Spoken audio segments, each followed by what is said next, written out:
man or woman perceives themselves to be a legend in their own time, we conclude only that they are pitiable, more deserving of our sympathy than our admiration. We suffer these self-absorbed people as best we can, understanding that they cannot help themselves. Their pathology is skewed. Their view of the world is tainted. They are incapable of admitting their failures because their glass houses are too fragile to withstand such scrutiny. They lash out at others simply to feel better about themselves.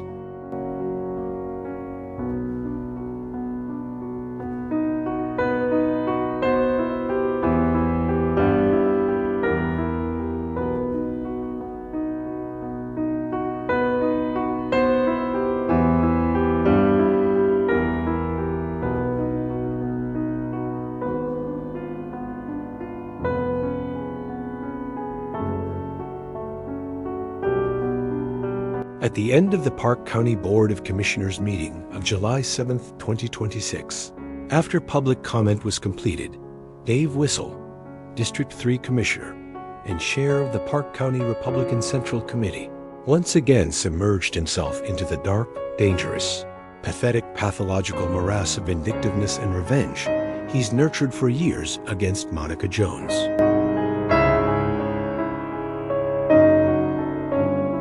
In 2018, Monica Jones ended his 38 years as Park County's assessor by beating him in the Republican primary by 21 votes.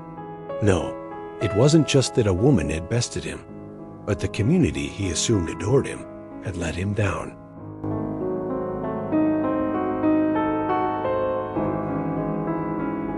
He'd been so sure of himself that he wrote to an admirer that the only reason he was running for another term was because he was only in it for the money.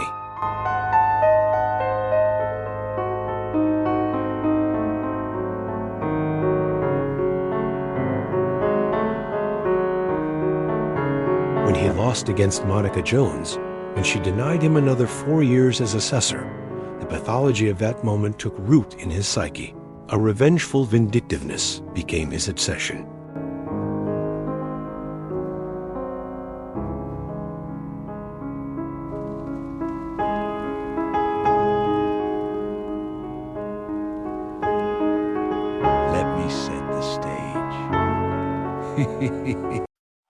Vindictive Dave Wissel, Park County Commissioner and Chair of the Park County MAGA Republican Central Committee, embraces his pathological animus from Monica Jones, who broke his 38-year uninterrupted run as Park County Assessor. Monica is running for a third term, having beat Wissel's hand-picked candidate in the Republican primary by 20 points. Wissel can't fathom such a thing. It's just impossible. He envisions himself the kingmaker who has total control over the Republican Party in Park County, where he mistakenly believes only his MAGA-centric candidates will win. His pathological vindictiveness has consequently become so vicious, so brainlessly foisted on Monica Jones, that he creates fantasies to cover up his duplicity. He says he led the charge to professionalize appraisers in Colorado, but was he really at the front of the line? And when he was assessor, what about his attempt to give himself and his good buddy Brian Woodyard a break in taxes by illegally assessing both their properties as agricultural, but when they weren't? Or his refusal to enforce a state statute concerning agricultural assessments, thus breaking his oath of office to enforce the Constitution and laws of the state of Colorado.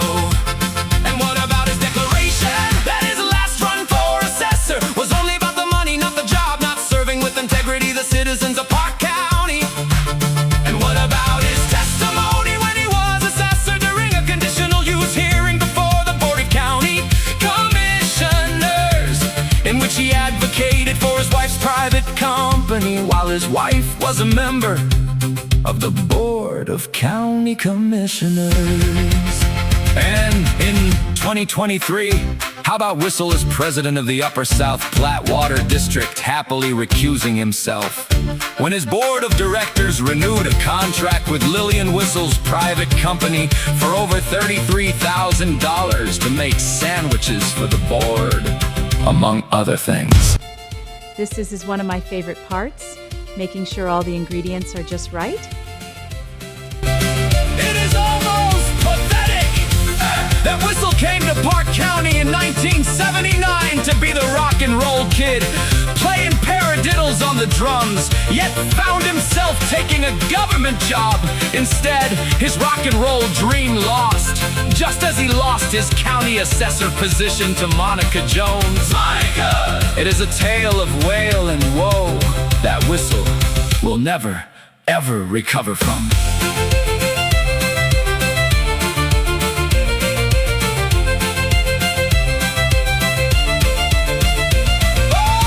Vindictive Dave Wissel, Suffering the wail and woe of his lost rock and roll dreams. A woman, Monica Jones, taking his assessor job away from him, repeating his fantasies about his achievements. Oh, all of it must sit heavy on his soul. Poor Dave, Vindictive Dave, wailing and woeing his final days as a commissioner away. a sad, sad tale of wail and woe. Wail and woe.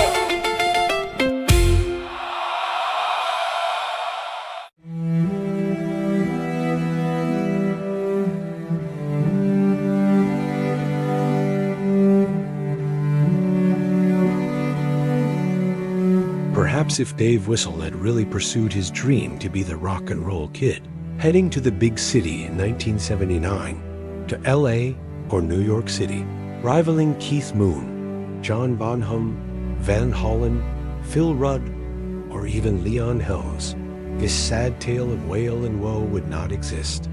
Instead, he says he went to Fairplay to play rock and roll, the town boasting less than 500 people. Did he fear big cities where mediocre talent might get you a cup of coffee? Yes, if Wissel had had the courage to pursue his rock and roll dreams in the big city where they may have mattered, who knows if history would still recall this sad, sad tale? Who knows if he would ever have had the opportunity to nurture his unhealthy vindictiveness toward Monica Jones? But let us not spend any more time on wail and woe. We've all got better things to do, right?